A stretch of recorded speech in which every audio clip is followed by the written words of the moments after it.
Halo teman-teman, jadi kembali lagi di acara podcast Warsi, Observasi, obrolan seputar konservasi. Hari ini kebetulan itu tanggal 22 Desember, jadi tiap 22 Desember, Indonesia itu secara bersama mau mengadakan Hari Pemberdayaan Perempuan. Jadi Hari Pemberdayaan Perempuan di tahun ini, KKI Warsi spesial. Podcast ini spesial mengundang Kak Anggun namanya. Halo Kak Anggun. Hai Wahyu. Nah, jadi Kak Anggun ini sebagai pegiat di KKI Warsi, jadi beliau berkonsentrasi pada program suku-suku. Halo Kak, jadi ini Kakak kan banyak nih orang yang kata nih, walaupun misalnya kawan-kawan lihat di media-media mainstream pasti banyak nama Kak Anggun kan, tapi kan ada kawan-kawan yang nggak tahu. Kakak boleh memperkenalkan diri dulu nggak Kak, secara singkat aja? Oke. Halo observasi. Obrolan seputar konservasi. Ya, bagi kawan-kawan mungkin aku kenalin sedikit ya. Namaku Anggun. Umur juga kali ya, Umur boleh. Sebebasnya Kakak. Hobi boleh, status kalau boleh. Ya, umurku 29 tahun. Oke. Asal dari Medan. Ya. Medan, Horas kan? Iya, tinggalnya aja di Medan. Tapi sebenarnya aku suka Aceh. Oh, sama. Sama-sama Sumatera yang penting Kak ya? Sumatera ya, Indonesia. Nah, jadi Kak, di Warsi ini sejak kapan Kak? Bergabung di Warsi itu tahun 2015 sampai sekarang. Wah, sudah 5 tahun kayak lumayan juga. 2015 saya masih di kampus ini. Oh iya? Iya, masih di kampus. Masih ngawang-ngawang saya mau jadi apa besoknya nih. Masa? Berarti lahirnya kemarin? Iya juga sih.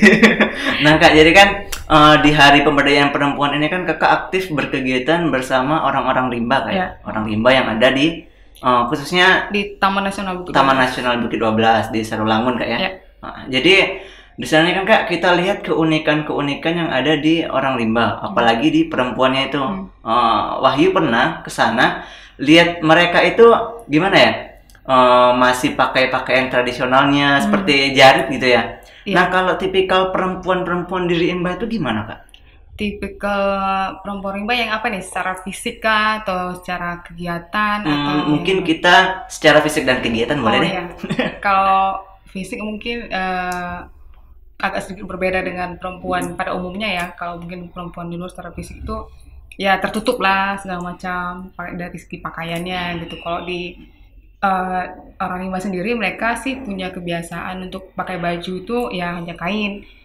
Kain kalau misalnya dia perempuan yang sudah menikah, itu hanya pakai kain dari pinggang saja untuk menutupi yang bawah gitu.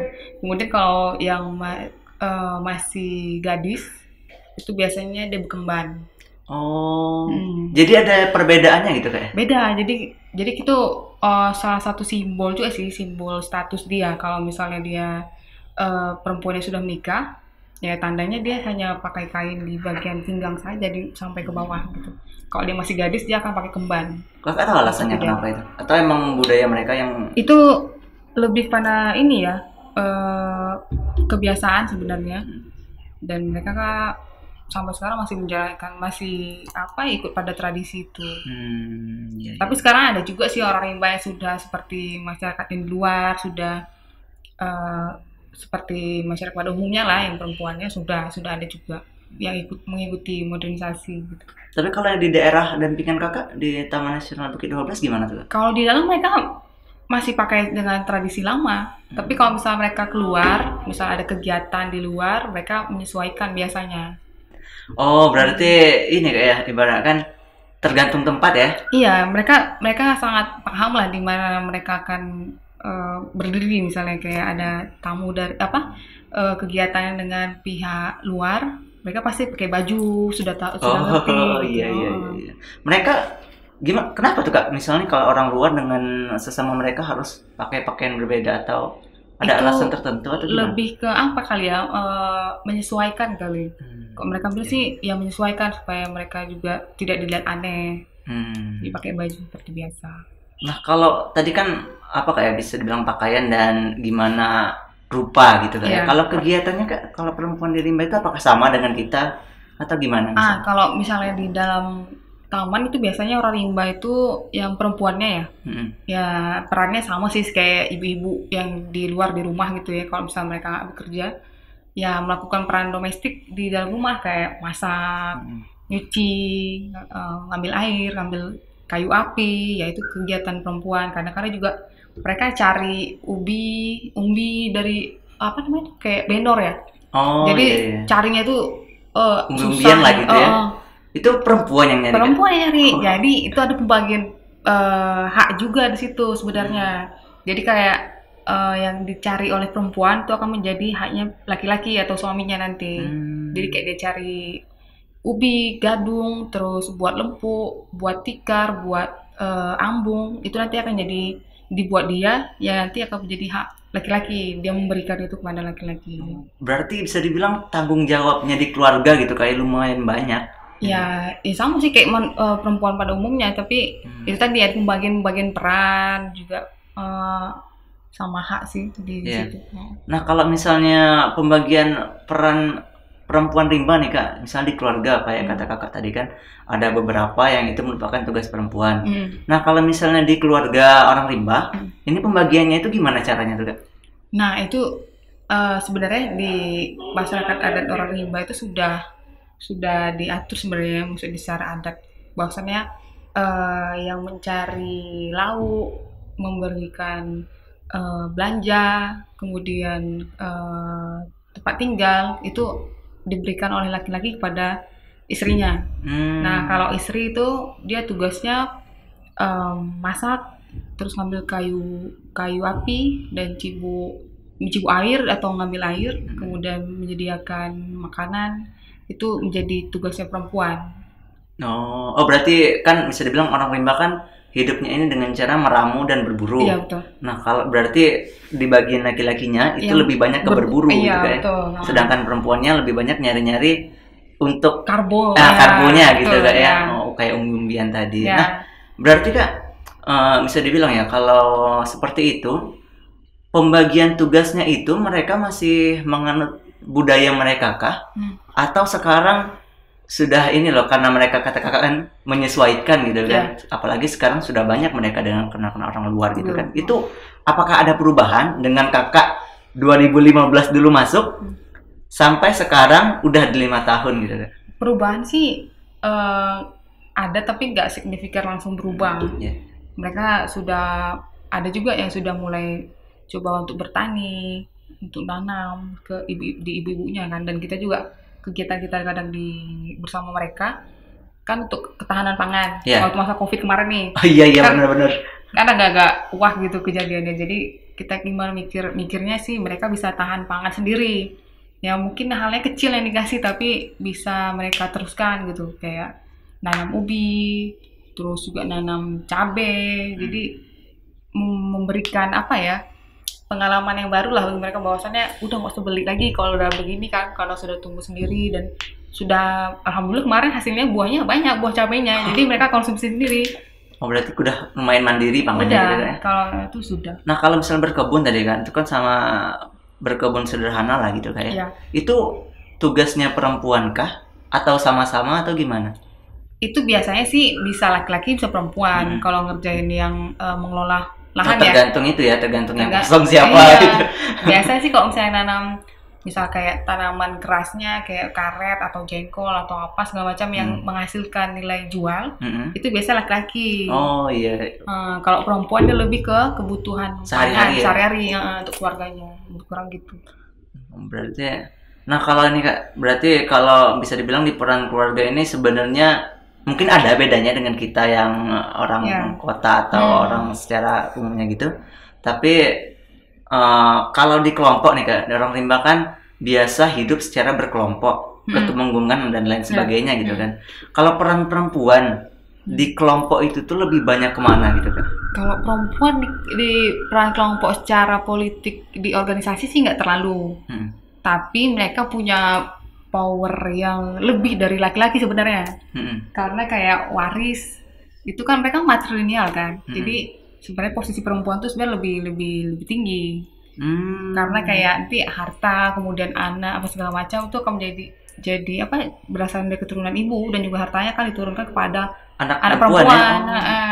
Berarti sama kayak Minang ya. Ini saya kan sepengetahuan Wahyu nih Kak. Nah. Jadi matrilineal tuh cuma ada di Sumatera Barat di dunia. Ya. Berarti di orang rimba juga Kak ya? Iya, tapi mereka matrilineal, tapi bukan matrilineal penuh sih sebenarnya. Dia iya. kayak secara kalau di Minang kan itu yang melamar kan kadang laki-laki. Ya. Sorry, perempuan iya, yang melamar dibeli gitu ya. melamar laki-laki gitu kan. Nah, tapi kalau di orang rimba itu yang memberi kayak uang lamaran atau kain, biasanya mereka kain kan, itu adalah laki-laki. Oh, tetap laki-laki. Untuk melamar atau ngasih serahan itu tetap dari laki-lakinya. Nah tadi kita balik ke peran mereka di kelompok gitu Kak ya.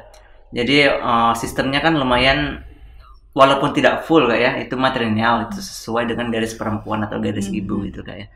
Nah berarti kalau pengambilan keputusan dan lain sebagainya itu lebih peran perempuan tuh di bagian mana Kak kalau di masyarakat rimba? Kalau peran perempuan lebih, kalau terkait harta ya, kok kalau dilihat tuh lebih banyak perempuan sih. Kalau yang menyangkut pada kepemilikan, itu bisa perempuan yang lebih bersuara. Oh, malah lebih banyak perempuan karena kan mereka bahwasannya meyakini bahwa itu adalah milik mereka dia kan, dan juga nanti waris-warisnya berikutnya. Nah, lebih kurang begitu. Berarti gini kayak hartanya perempuan yang ngurus itu laki-laki, tapi yang ngambil keputusan mungkin walaupun kalau di orang luar kan banyak ketemu dengan laki-laki rimbanya, tapi sebenarnya yang banyak ngambil keputusan itu yang perempuan yang gitu. Iya, jadi kan kayak ada contoh nih, ini sering terjadi, kita buat kegiatan diskusi misalnya kan, yang biasa diundang kan laki-laki, bapaknya gitu, penghulu-penghulu semuanya kan laki-laki, nggak ada yang perempuan nih. Iya. Nah, jadi waktu buat diskusi, kemudian ada beberapa kesepakatan misalnya, itu bisa aja berubah. Dia nyampe rumah, mungkin dia cerita sama istrinya begini begitu, itu bisa diberubah karena mungkin ada intervensi dari si perempuan kan, atau istrinya tadi. Ya itu bisa terjadi. Makanya kita kemarin juga lebih buat biar ada, bukan enggak hanya kegiatan tuh di laki-laki, tapi juga perempuan juga kita buat kegiatan, maksudnya biar ada balance biar lah. Balance nanti tiba-tiba yang perempuan nggak tahu dan tiba-tiba nggak setuju, itu bisa menghambat juga. Betul, gitu ya. Okay. Nah berarti Kak, walaupun tidak secara jelas gitu Kak ya, posisi perempuan ini sedikit banyaknya turut mempengaruhi gitu putusan apa yang dibawa oleh orang rimba gitu ya. Kalau kita kan kebanyakan kita ini mengenal Kak sistem ketumanggungan di orang rimba gitu, kayak misalnya Kakak tadi ada mulai sebut penghulu-penghulunya, mulai dari mungkin tenggana ya Kak, tenggana pemimpin adat Kak ya, dan lain sebagainya, menti. Nah kalau penempatan di orang rimba untuk perempuan ini ada nggak posisi khususnya yang begitu misalnya? Kalau di perempuan sih nggak ada ya, memang secara struktur di adatnya itu nggak ada, tapi itu tadi mereka juga bisa mengambil keputusan sebenarnya. Jadi kan setiap ada rapat adat itu biasa penghulu dulu yang rapat, kemudian sama laki-laki gitu.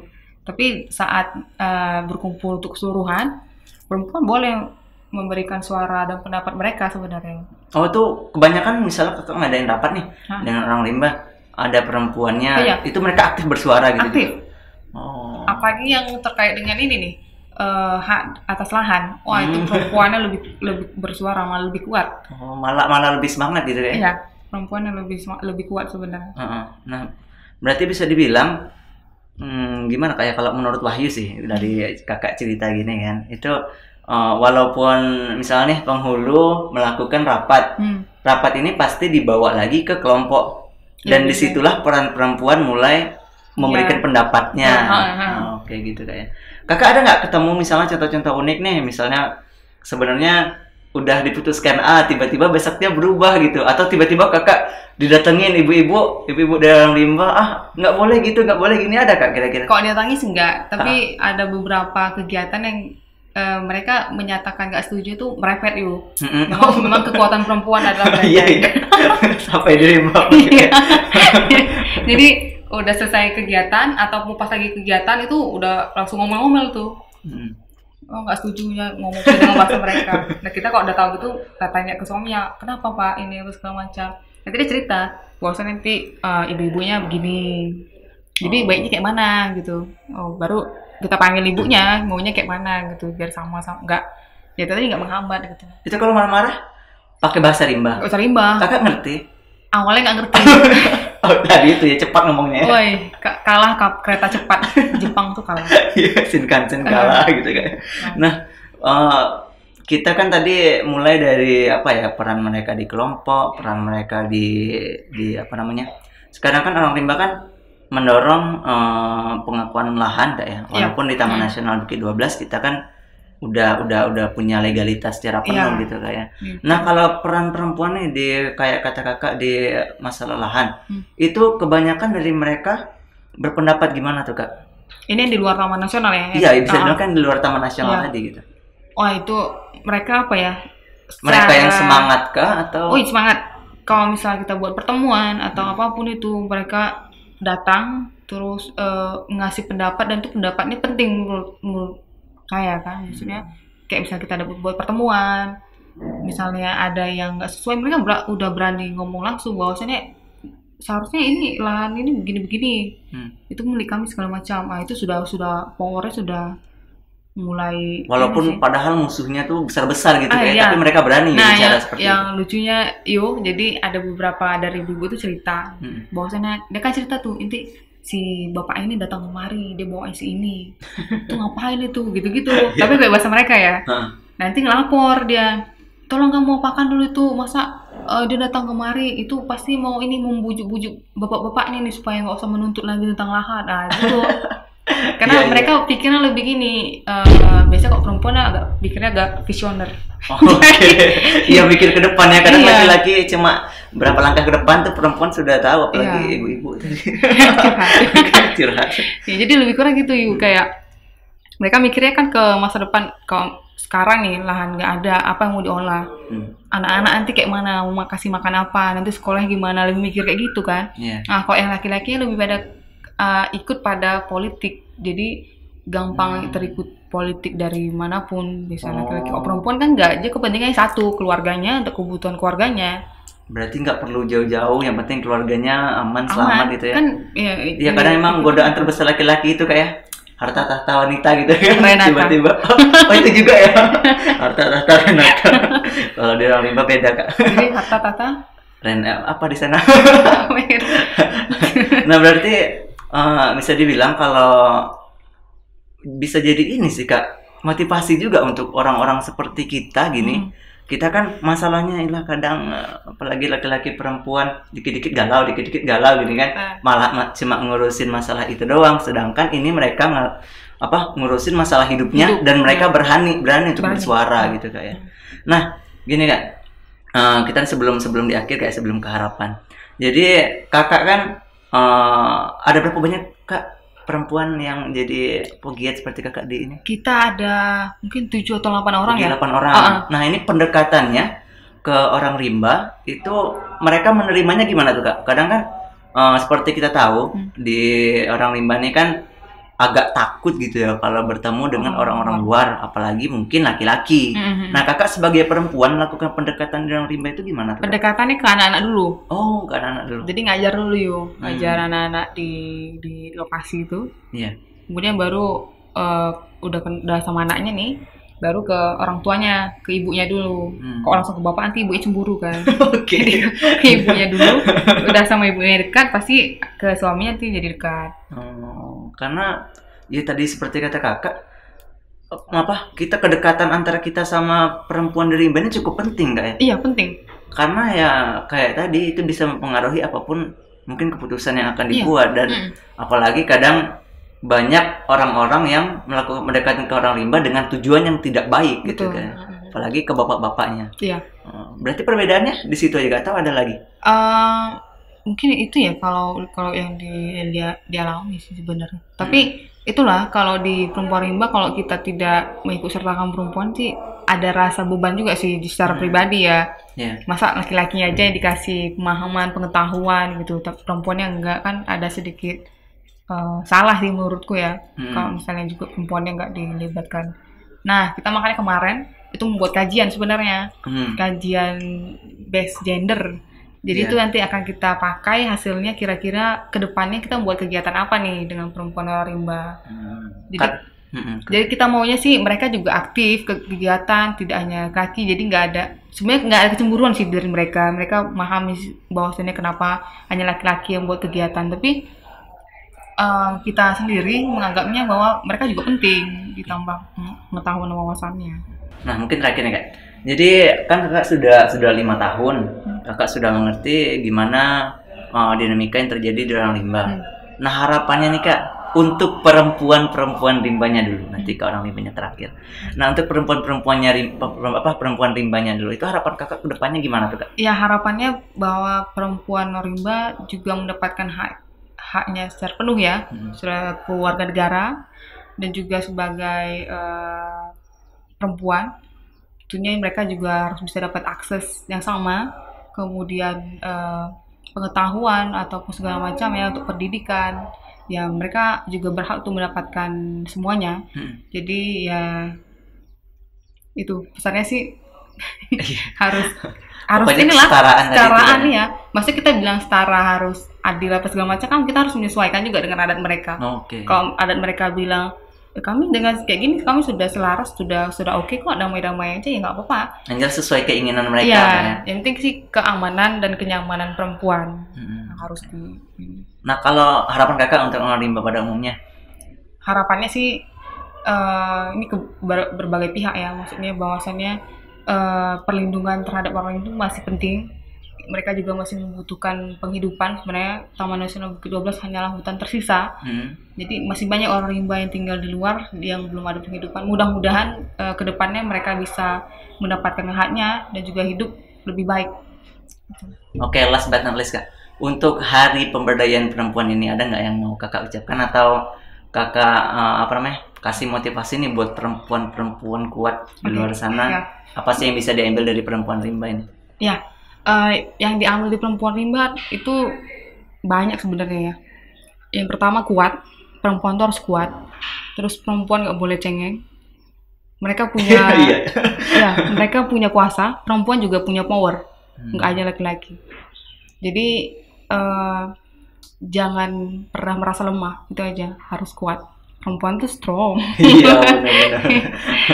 Oke Kak, jadi semoga ya apa yang kita bicarakan ini bisa terdengar dimanapun lah gitu. Terus kemudian kita bisa ngambil hikmahnya, bukan hikmah sih, namanya? Pengalaman yang baik gitu dari orang-orang rimba yang walaupun musuhnya bukan musuh sih, cobaan atau tantangannya tuh besar, tapi masih tetap berani untuk bersuara.